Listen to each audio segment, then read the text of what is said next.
मैं इस धारणा को ख़त्म करना चाहता हूँ कि भाई जो अनाप शनाप खर्चा हो रहा है, मैं देख रहा हूँ, पीछे भी देखा और अब भी देख रहा हूँ। अब कई महीने से लगे हुए हैं कि प्रत्याशी बेहिसाब खर्च कर रहे हैं, शराब पे, मीट पे और दुनिया भर के प्रलोभन दे रहे हैं। तो आप ये बताइए, इस तरह के प्रलोभन और इतना भारी धन बल खर्च करके अगर वो गलती से प्रत्याशी चुन भी लिए जाते हैं तो सबसे पहले तो वो पैसा रिकवर करेंगे। भाई मैंने तो इतना 10-20-30 लाख रुपए लगा दिए और पहले तो मैं रिकवर करूँगा। सीधी बात हो, कोई समाज सेवा के लिए तो आए नहीं इतना पैसा खर्च करके, तो वो रिकवर करेंगे। जब वो रिकवर करेंगे इतना पैसा तो वो विकास, गांव के विकास पे कहाँ पे लगाएंगे। और मैं भी चाहता हूँ कि मेरे गांव का सरपंच एक बिल्कुल साफ़ सुथरी छवि का बने, बिल्कुल पारदर्शिता के साथ काम करे, निष्पक्षता के साथ। मैं तो चाहता हूँ कि जितने भी कैंडिडेट, ये 8-9-10 जितने भी खड़े हैं, सबका एक गांव में खुले मंच पे एक ओपन डिबेट करवाई जाए और लेट द पब्लिक डिसाइड भी कौन इनमें। गाँव में बंदरों ने बहुत भारी आतंक फैला रखा है जी।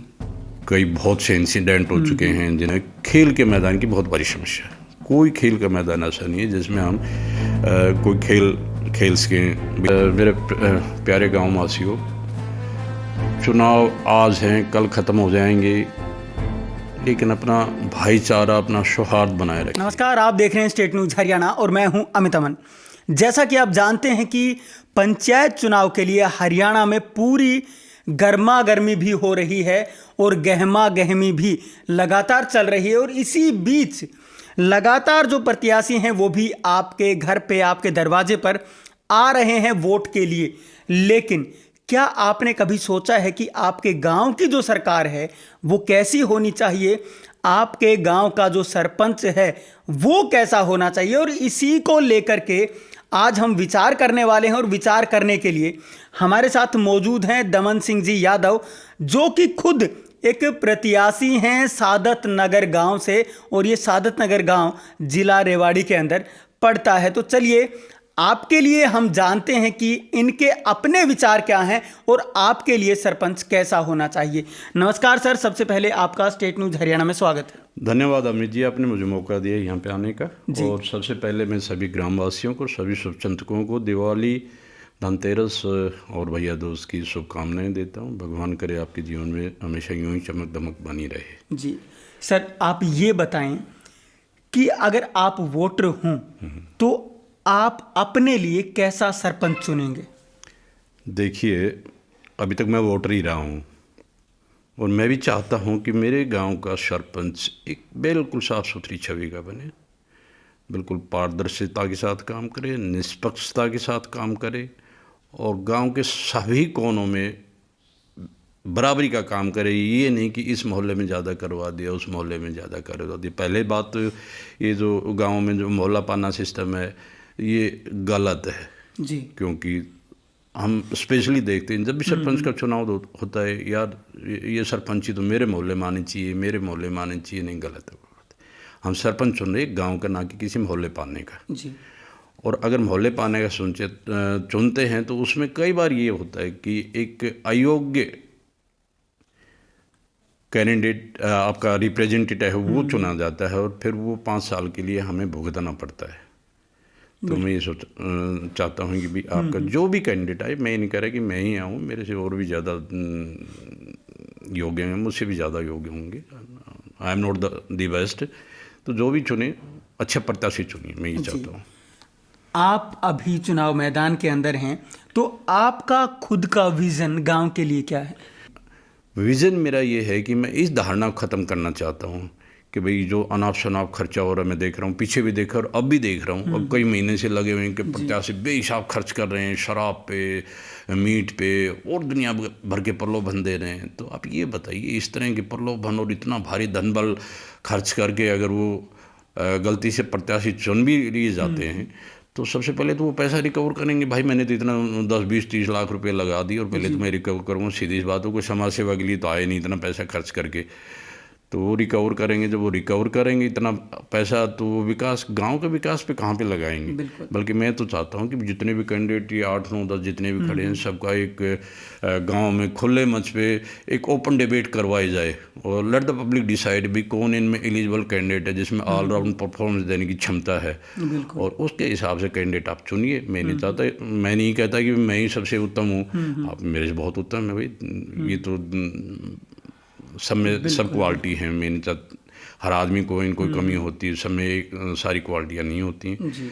तो चुनिए, ज़रूर प्रत्याशी चुनिए। तो मैं विज़न ये लेके चल रहा हूँ कि लोगों की धारणा ये टूटेगी, भाई हाँ राजनीति तो गुंडों की रहेगी, शरीफों की नहीं है। बिल्कुल। और बगैर पैसा खर्च किए ये चुनाव हो, क्योंकि अगर आप एक निर्विरोध कैंडिडेट भी अगर चुनते हो तो उसके लिए सरकार आपको एड देती है, गांव को पैसा देती है उसका, और वो पैसा अगर सही मायने में सही विकास, गांव के विकास पे खर्च होगा, सीधी सी बात है। वो तो कोई अपनी जेब में तो रखने वाला नहीं, तो क्यों ना उसको यूटिलाइज़ किया जाए कि वो गांव के विकास पे खर्च हो। अब ये बताइए, जो एक तो पहले पैसा ये जो कैंडिडेट इतना भारी खर्च कर रहे हैं वो पैसा वेस्ट नहीं होगा अगर हम निर्विरोध किसी की कैंडिडेट को चुनते हैं। चुनिए, किसी को चुनिए, मैं नहीं कह रहा मुझे चुन लीजिए, बहुत अच्छा आपको लगता है वो उसको चुन लीजिए। तो मैं चाहता हूँ कि भाई आपस में भाईचारा बना रहे, क्योंकि हम चुनाव में देखा आमतौर पे चुनाव वाली टीस वो कई सालों तक चलती रहती है कि नहीं इसने मेरे को वोट नहीं दी, और वो जब भी कभी दिखाई देता तो वो टीस उभर उभर के आती है। बिल्कुल। तो मैं नहीं चाहता कि भाई आपस में सौहार्द बिगड़े। अच्छा, गांव की अगर समस्याओं की बात करें तो समस्याएं क्या क्या देख रहे हैं? समस्याएं तो देखिए दुनिया भर की हैं और उनकी बहुत लंबी चौड़ी लिस्ट है, यहाँ पे उल्लेख सभी समस्याओं का तो उल्लेख नहीं हो सकता, लेकिन मोटी मोटी समस्याएं दो चार जो समस्याएं मैं बताता हूँ। एक तो हमारा गांव सैनिक बावले गांव है जी, और इसमें लेफ्टिनेंट जनरल तक की पोस्ट के हैं ऑफिसर हैं, और पेंशनर आमतौर पे जो वृद्धावस्था में आ जाते हैं उनका विशेषकर उनकी समस्याएं दुनिया भर की हो जाती हैं। कभी कोई पेंशनर एक्सपायर हो गया तो पीछे जो विडो फैमिली पेंशन बनवानी है, ये करवाना वो करवाना, दुनिया भर की समस्याएं कभी भी। तो उसके लिए कभी डिस्ट्रिक्ट हेडक्वार्टर में, कभी डीपीडीओ में, कभी पीडीए के पास में जो उनकी पेंशन डिस्बर्सिंग अथॉरिटी होती है, कोई बैंक होता है या कोई ट्रेजरी वगैरह होती है, वहाँ पे जाना पड़ता है। तो मैं चाहता हूँ कि भी उसमें एक एटलीस्ट अगर परमानेंट नहीं तो पीरियडिकल कोई वहाँ से अथॉरिटी आके विजिट करे, उन लोगों की जो समस्याओं के समाधान गांव की गांव में हो जाए तो बहुत बढ़िया होगा। और ये एक जो पेंशनर जो देश सेवा करके आए उनके लिए एक वो समर्पित होगा उनको। दूसरा, हमारे गांव में बंदरों ने बहुत भारी आतंक फैला रखा है जी। कई बहुत से इंसिडेंट हो चुके हैं जिनमें कभी किसी बच्चे को चोट पहुंचाई है, किसी आदमी को चोट पहुंचाई, कभी किसी औरत को पहुंचाई। तो मतलब इनसे बंदरों से छुटकारा पाना बहुत ज़रूरी है और वो भी प्रशासन के साथ मिलकर इनका ना उचित समाधान किया जाएगा। तीसरे, हमारे गांव में खेल के मैदान की बहुत बड़ी समस्या है। कोई खेल का मैदान ऐसा नहीं है जिसमें हम कोई खेल सकें। भाई छोटे मोटे खेल तो चलो इंडोर वगैरह हैं, ये तो कहीं भी हम खेल सकते हैं, लेकिन मेन रूप से कोई बड़ा ग्राउंड नहीं है जिसमें बच्चों का शारीरिक, बौद्धिक और मानसिक विकास बिल्कुल नहीं हो पा रहा है। और मैं चाहता हूँ कि भाई मेरे गांव के जितने भी बच्चे वगैरह हैं वो स्वस्थ रहें, तंदुरुस्त रहें, और वो तभी होगा जब कोई अच्छा ग्राउंड होगा तो उसका भी कोई उचित समाधान किया जाएगा। बिल्कुल। तीसरा, कभी किसी सरपंच ने बनवाई होंगी, अभी वो बनवाई हैं तो हल्का मटेरियल लगवाया होगा तो सारी गलियां मतलब टूटी फूटी अवस्था में, जीर्ण शीर्ण अवस्था में पड़ी हैं, गंदा पानी, ये वो दुनिया भर की मतलब इतनी गंदगी पड़ी है कि आप पूछिए मत। मैं तो कई बार जाता हूँ लेकिन जब भी देखता हूँ तब ये महसूस होता नहीं यार इसका कोई समाधान होना चाहिए, तो उनका भी कोई उनको उचित समाधान।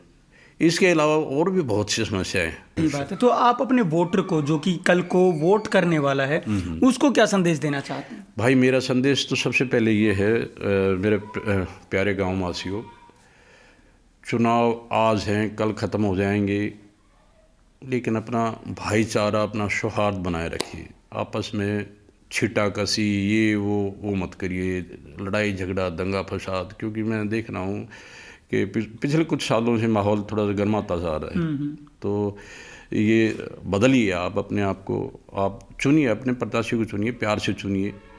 पहले भी इलेक्शन होते थे, बड़े प्यार से मिलते थे, अपोनेंट भी एक दूसरे से मिलते थे, हंसी मजाक भी शेयर करते थे एक दूसरे के साथ में। तो वही माहौल बनाए रखिए। और हमारा तो पढ़ा लिखा गाँव है, तो एक उदाहरण पेश करिए ना कि भाई हाँ देखिए हमने कितने प्यार से सब कुछ चुनाव संपन्न करवा दिए, और चुनाव तो आते जाते रहेंगे, कल ख़त्म हो जाएंगे, हमें रहना इस समाज में ही है। कल ये ना हो कि हम आपस में अपना भाईचारा बिगाड़ के एक दूसरे से आँख ही ना मिला सकें। तो मेरी तो यही प्रार्थना, वोट किसी को भी दीजिए कोई बात नहीं, लेकिन भाईचारा बनाए रखिए। भाई संदेश यही है मेरा। और अपना प्रत्याशी ऐसा चुनिए। देखिए आपका वोट बहुत कीमती है, एक वोट है, उसकी कीमत समझिए कि आप मतलब ये आप अपने गांव के भविष्य के लिए वोट कर रहे हैं, ना कि आप किसी सरपंच को प्रत्याशी चुन रहे हो। पहली बात तो सरपंच कोई शासक नहीं है, वो आपका रिप्रेजेंटेटिव, आपका सेवक है। वो आपके जो समस्याएं हैं उनका समाधान करवाएगा वो। हम सही बात। वोट दीजिए, आपका लोकतांत्रिक अधिकार है, किसी को भी चुनिए, लेकिन चुनते वक्त उसकी क्वालिटी ज़रूर चुनिए, देखिए कि भाई हाँ मैं अपने वोट का सही इस्तेमाल कर रहा हूँ या कोई गलत जा रहा है। बिल्कुल, आपका बहुत बहुत धन्यवाद। एक बार फिर से सभी ग्रामवासियों को, सभी शुभचिंतकों को और अमित जी आपको भी दिवाली की बहुत बहुत बहुत शुभकामनाएं। भगवान करे आपकी ज़िंदगी में यूं ही चमक दमक बनी रहे। जय हिंद, जय भारत, जय बाबा दुल्ला की। आपको अभी अपना प्रत्याशी चुनना है, लेकिन ये जो आप गांव की सरकार बनाने वाले हैं ये ऐसी चुनिए कि आने वाले 5 साल तक आपके गांव का विकास ही विकास होता रहे, और जब 5 साल के बाद आप पीछे मुड़ करके देखें तो आपको लगे कि हाँ, हमने अपना जो निर्णय लिया था वो एकदम सही लिया था। लेकिन वोट करने के लिए आप अपने घर से ज़रूर निकलें, क्योंकि आपका एक एक वोट बहुत ज़्यादा कीमती है। नमस्कार, धन्यवाद, जय हिंद, जय भारत। खुल गया है बेरली कला में एकमात्र हॉलमार्क का showroom, Hiralal and sons jeweller. हमारे यहाँ सोने चांदी व हीरे का सामान तैयार मिलता है व ऑर्डर देने पर तैयार किया जाता है। हीरालाल एंड सन्स ज्वेलर्स, मसीत वाले, मेन रोड, नजदीक बस स्टैंड, गांव बेरली कला, रेवाड़ी। Contact number 7027178038, 9466863187, 9050551652। एक बार सेवा का मौका अवश्य दें।